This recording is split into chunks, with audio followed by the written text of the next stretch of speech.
Nagar Mitra hills కాలనీలో HMDA స్థలం ఆక్రమణకు గురవుతుందని స్థానిక బీజేపీ నాయకులు ఎంపీ కొండ విశ్వేశ్వరరెడ్డిని తప్పుదోవ పట్టించి ముఖ్యమంత్రి కార్యాలయానికి ఫిర్యాదులు చేయడం తగదన్నారు. నివాసాల మధ్య ప్రమాదకరంగా పిచ్చి మొక్కలు వ్యర్థాలు పేరుకుపోయి విష సర్పాలు కీటకాలకు ఆవాసంగా మారడంతో వాటిని శుభ్రం చేసుకుంటే ఆక్రమణకు గురైందని అనడం సబబు కాదని చెప్పారు. ఖాళీ స్థలంలో ఎలాంటి చెట్లను కొట్టడం, బల్లలను తొలగించడం చేయలేదన్నారు.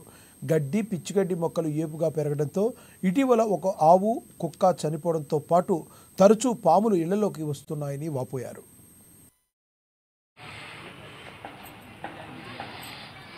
ఆల్మోస్ట్ నా అంత హైట్ చెట్లు గుబ్బుగా ఉన్నాయి. సో దీన్ని ఏం చేసామంటే మేము ఇది హెచ్ఎండిఏ ల్యాండ్ అయిపోయింది, మేము వెళ్ళి చేసుకోలేని పరిస్థితి. ఎందుకంటే గవర్నమెంట్ ఇది కాబట్టి మేము వెళ్తే మళ్ళీ అన్నెసరీ ఇష్యూస్ అని మేము అలా వదిలేసాం. సో అసోసియేషన్లో ఉన్నప్పుడు మేము అసోసియేషన్లోకి వచ్చాను. నేను రీసెంట్గా అసోసియేషన్లోకి వచ్చిన తర్వాత చాలామంది రిక్వెస్ట్ చేశారు, ఇట్లా పాములు వస్తున్నాయండి, చిన్నపిల్లలకి ఇబ్బంది అవుతుంది కాలనీలు అని చాలామంది మమ్మల్ని అప్రోచ్ అయ్యారు. సో వాళ్ళ రిక్వెస్ట్ బేస్ మీద మేము ఉన్న గవర్నమెంట్ అఫీషియల్స్ ఎవరైతే ఉన్నారో లోకల్ అందరు లీడర్స్ని కానీ పైన వాళ్ళందరినీ మీట్ అయ్యాము. మా రిక్వెస్ట్ ఇచ్చాము అసోసియేషన్ తరఫున.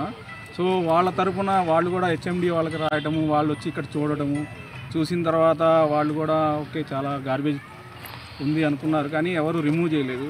సో మళ్ళీ మాకు రిక్వెస్ట్, ఎందుకంటే రాబోయేది వర్షాకాలం, ఇప్పుడు ఏదైనా చేస్తే ఎండాకాలమే చేయాలి. వర్షాకాలం వచ్చిందంటే మళ్ళీ దీన్ని ఏం చేయలేం. అది ఇంకొక